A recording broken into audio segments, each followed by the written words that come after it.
Yeah, just really proud of the players, and all credit to the players and how they persist and strain and fight and believe for 4 quarters. It's a great example of what they've invested in and what they've built. And just pleased to have all the things that need to be corrected after an opportunity to win. So that's a great place to be in. So we have a lot to correct. They're resolute to correcting the mistakes, and then and having that chance to do that after a win is the best. So proud of Bobby. Not surprised. He's a mechanic. He really works hard. He's got great discipline in his habits. He's been on a mission to correct, what he seemed to, believed to be a liability a few years ago.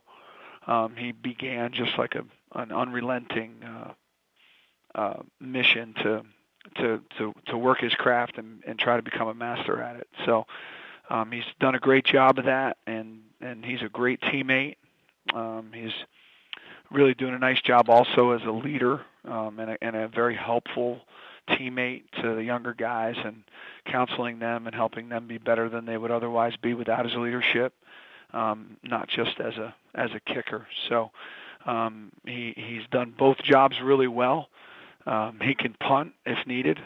He's really done a nice job. Very mature young man and future super bright. And the team is back to work to get ready for Syracuse. Another incredible, challenging matchup, and they're an explosive group, and you guys, it's well documented how fast they're moving and how explosive they are. So it'll be a great challenge for our team. Take questions for Coach Diaco, please. *1 on your telephone keypad to join the queue, then the operator will introduce you. We'll go first to Dan Tortora with WakeUpCallDT.com. Good morning, Coach. How you doing today? Hi, Dan. Good. I know you just talked about the incredible, challenging matchup and a little bit about the speed. Just what you can say about quarterback Eric Dungy for Syracuse and what you've taken away from the offense so far from what you've seen. Yeah, just incredibly athletic player who's got a strong arm, make all the throws, very quick release. So he's really a profile guy to run this for them. He's a weapon with his legs, and he's got a really quick release that can get the ball out fast, an accurate passer, and he's got the arm strength to push it downfield. So no real liabilities here for their offense with him. It's not like they're trying to force a square peg into a round hole. They showed up with an offensive system. Coach Babers has a real offensive system and plan that he utilizes, and it fits nicely with their personnel. It's kind of one of those interesting dynamics, where there's not really a whole bunch of work that needs to be done. They had already had the personnel to do. It looks like to do maybe not exactly what Coach Babers wants to do, but a lot of it. And then when you look at their defense and their Tampa 2, just what you've been able to take away from that on film. It's just, standard 4-3, really imposing defensive linemen, very physical, athletic linebackers. Defensive backs are, they run to the football, they give effort, just like, and it's not, there's some Tampa too, but there's a lot of other coverages as well. They're a fine defense and it's going to be a great challenge for our developing offense. Thanks, Coach. I appreciate it. We'll go next to Neil Ostrout with the Journal-Inquirer. Hey, Coach. How you doing? Good, and you? Good. I know Arkell hasn't been returning kicks for the last couple weeks. Is that a move to kind of get him some rest, from his offensive role, or is that, you had other things in mind with Tyreek that he can do that job a little better, or how's that kind of thing? No, I don't say better. Just utilize the personnel as best we can. It's a long season. We want to get Arkell as many touches as we possibly can, and also, try to minimize how much of a beating or a beat down that he takes, with all the carries that we want him to get and as many passes as we'd like him to catch on offense. So, and Beals looks, at least in practice, he's got to do it in the game. He looks real good doing the job. So, Beals needs to carry the ball more himself, whether it's thrown to him or punted to him or kicked to him. We need to get him some touches too. So it's twofold there. It's an interest in seeing Beals with the ball in his hand and what that might look like, and also being sure that Arkell is available and ready to do a big offensive role.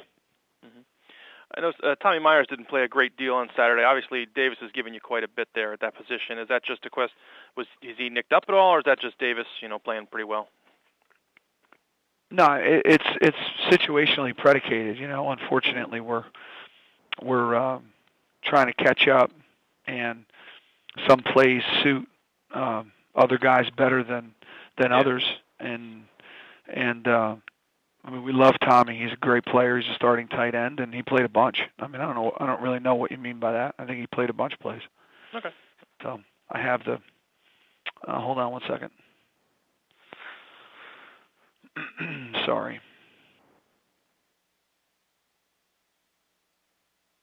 Anyway, I can't see it. But that's okay. Thank you. I appreciate we love Tommy. He's an excellent player for us, and we want to get him more involved even than he has been up to this point. Cool.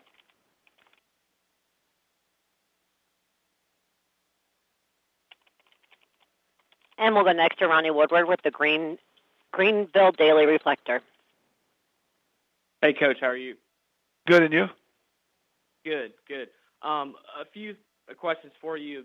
You've played in some close games, obviously, at this point in the season. Is that kind of what you're looking for the first few weeks to kind of test your players and get them in some different situations? And then Virginia quarterback Kurt Benkert is a former East Carolina projected starter.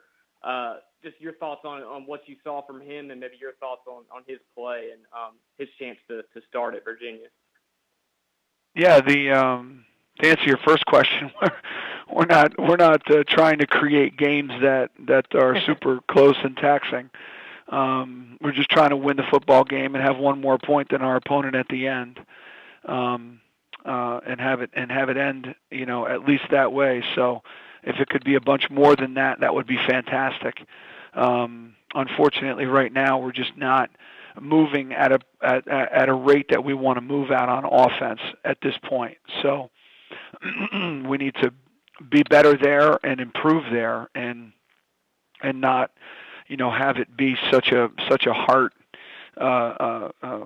pounding moment there at the end. Some of these games didn't need to be that way. And as it relates to the Virginia quarterback, I thought he did a fantastic job. He's a tough guy, classy guy, makes all the throws, played hard, gave it his best shot, and I was impressed with him and his play. Yeah, thanks, Coach. Appreciate it. Thank you. We'll go next to Christopher Heidel with HERB FM Radio Baltimore. Hey, Coach Bob, how you doing? Good, and you? Doing great. What are the three keys for you guys to pull off another win over an ACC Power 5 conference team like in Syracuse? Well, we're at the beginning stages of putting the complementary football together, but we always need to eliminate big plays and protect the football and work to win the average yard line start position. So those are three things that are really tried and true without giving a whole lot of thought to things. So we've got to make sure and eliminate or limit the balls that go over our heads or any long runs due to missed tackles or misfits, and then protect that football. We can't have any turnovers, and we need to do a great job in our kick and coverage game. I'm about the coach at Syracuse. Have you ever coached against him? I know he was at Bowling Green and did a great job at Bowling Green, but have you coached against him?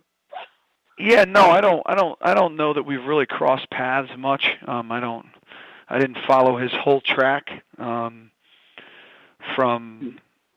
Baylor, Eastern Illinois, on to Bowling Green, and then as the head coach at Syracuse. So I have a massive amount of respect for him. He's a great coach. He's been doing it he's been coaching a long time, and he's got, in particular on offense, he's got a real special system. Well, good luck this week. Thank you.